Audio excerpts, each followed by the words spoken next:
Has there ever been a movie that you've always loved, watched a ton, and assumed it was a part of the ongoing movie conversation, only to find out that most have never seen or actively dislike it? Story of my life.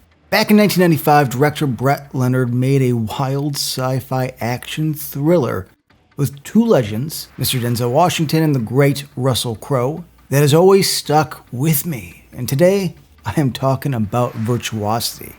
I dig this, as this is the general synopsis for the uninitiated. VR technology for training police officers is being tested on convicts, and the tool in VR is an amalgamation of over 200 serial killers, psychopaths, and hardened criminals. A program called SID 6.7. This program eventually makes itself into the real world, and Denzel, in a kind of one-man Suicide Squad situation, is let out of prison, along with his metallic robot arm. I don't know, don't ask. To hunt down and kill Sid before it's too late. Okay, 1. Yes, that does sound awesome. And if you have not seen it, please pause here and thank me later.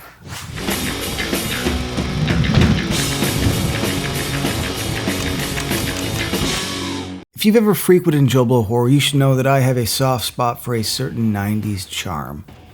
And though Virtuosity doesn't fit neatly into a lot of what's covered here, I believe it's a great genre mixer that walks the great and fine line of 90s thrillers. So, why Virtuosity? This mixes a few of my favorite genre tropes along with an interesting sci-fi hook. We have a disgruntled cop who is the best of the best, but after a revenge kick has been put behind bars. Russell Crowe plays SID 6.7 with an energy and charm that celebrates the bad guy in the same light as some of the greats, like The Collector from Demon Knight, Norman Stanfield from The Professional, and of course the king of the mountain, we are talking about Clarence Boddicker. Bitches leave. Okay, so what would we do? We mix in some 80s action tropes, but finesse them into a cautionary tale of technology set in a grounded future, and have two acting heavy hitters. Though to be honest, Crowe was new to America at this time. And what do you get? You get a good damn time. Now, there are two scenes that sum up tonally what I love so much about the era and the 80s influence that was still ever present. The one where they let Lieutenant Parker Barnes out and are debriefing him on the situation, right? Like Red in Shawshank, he just doesn't give a damn. Not because he's in there, because they think he should. You know, there's a nice back and forth between him and Kelly Lynch's Madison Carter, and of course, William Forsythe's Cochran, which ends in such a cool Denzel line read that it instantly makes me miss these type of movies, man. Where's my gun? And then we get Russell Crowe's SID 6.7 breaking into this club and orchestrating a mix, and of course this was around the boom of the DJ in the 90s, of pleas and screams of the hostage crowd to make his own song. Oh yes, it's silly, and it would be more if it wasn't fully owned by Crowe's unhinged and joyous performance.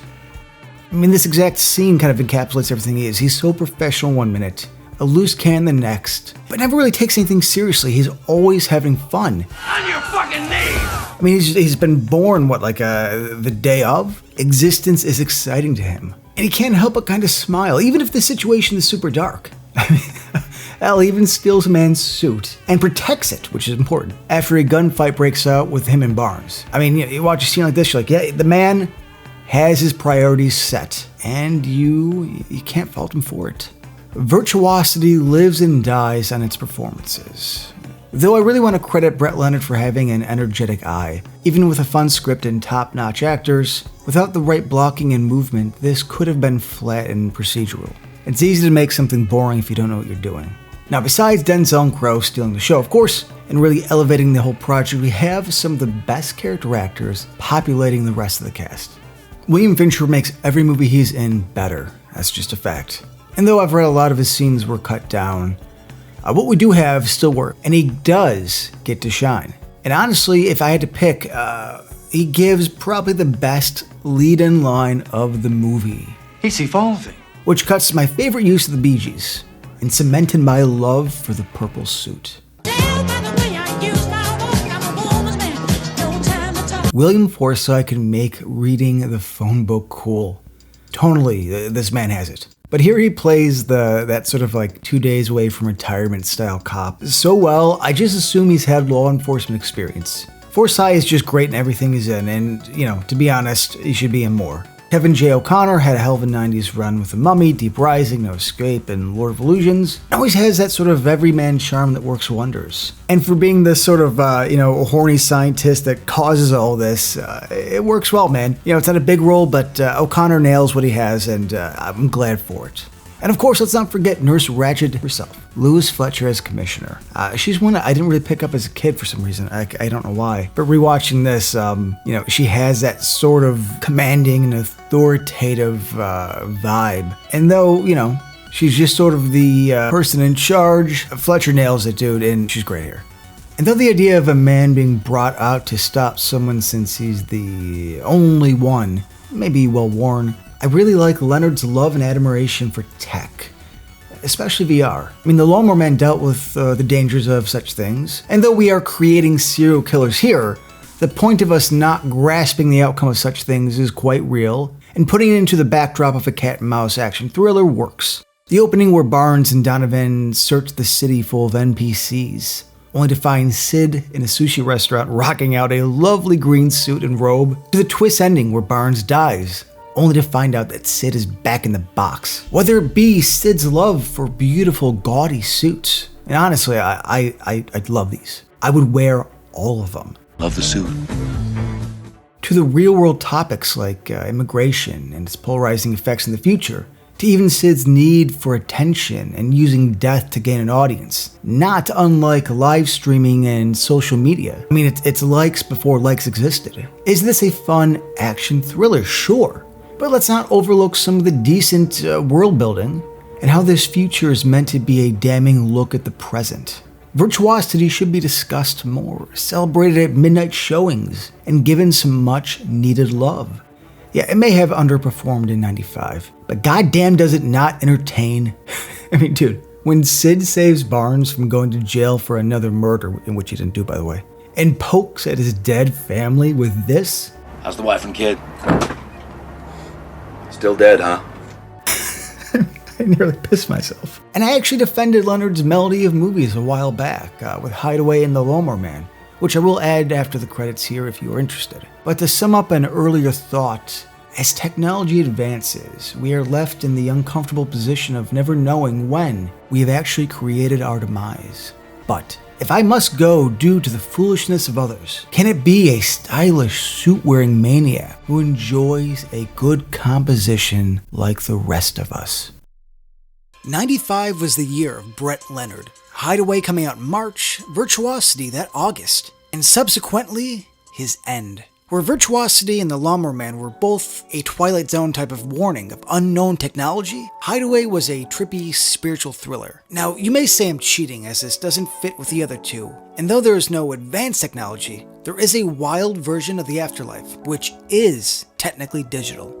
Semantics. A few years later, and I believe this would have a warmer reception. It has that great serial killer vibe that Seven became famous for. I miss Goldblum in serious leading roles, and his little eccentricities makes his relationship with his family more real. And yes, I'm glad he's getting a new comeback wave, but please, let's not have him be only weird and kooky, like we've made the later Walken era. Okay. He's always been weird. Goldblum was spiritually connected to Jeremy, and vice versa, witnessing the kills through the killer's eyes, and in a cool visual, becomes him. Taking a page from Flatliners, the reboot of our interest in the unknown of death, and even borrowing some things from Kubler-Ross's Book of Death and Dying. Death, and the effects it has and those brought back, give this an advantage over the subgenre of straightforward serial killer films. Goldblum loses it over his visions of the dead, and it's a race to save his clueless daughter and convince everyone else he's not crazy. Though my least favorite of Leonard's best, it's still a great killer cat and mouse game with a spiritual bent. I have hope that one day this will find the audience it's always deserved. And how often do we get a shotgun-wielding Goldblum? Brett Leonard's first attempt at dissecting and discussing the new virtual world came with 1992's The Lawnmower Man. Dr. Lawrence Angelo is using this cocktail of drugs mixed with the use of VR to help Job, a grown man with the intellect of a child, become smarter and cure him of his disability. Tell you not to play with that moron anymore? You want to get stupid? Jeff Fahey. Fahey. Jeff Fahey. I'm Jeff Fahey. Oh, Jesus Christ. We're not going to Guam, are we? I know that his simpleton portrayal may be seen as ham-fisted, but I really liked how he played it childlike and optimistic. Could we try it? Try it today, Terry? It's a hard sell, and no matter what actor tackles it, there's always room for outcry or dismissal. His talents really shine as he slowly develops into a god. He becomes stoic and calm, and I really wish he would get more credit for his flawless arc into the villain. Then there's Pierce Brosnan, my generation's Bond. The name's Bond. James Bond. Whether you think yours is the best or not, I believe you must always represent and defend your time period's Bond. Unless it's Lazenby. Can't we love them all?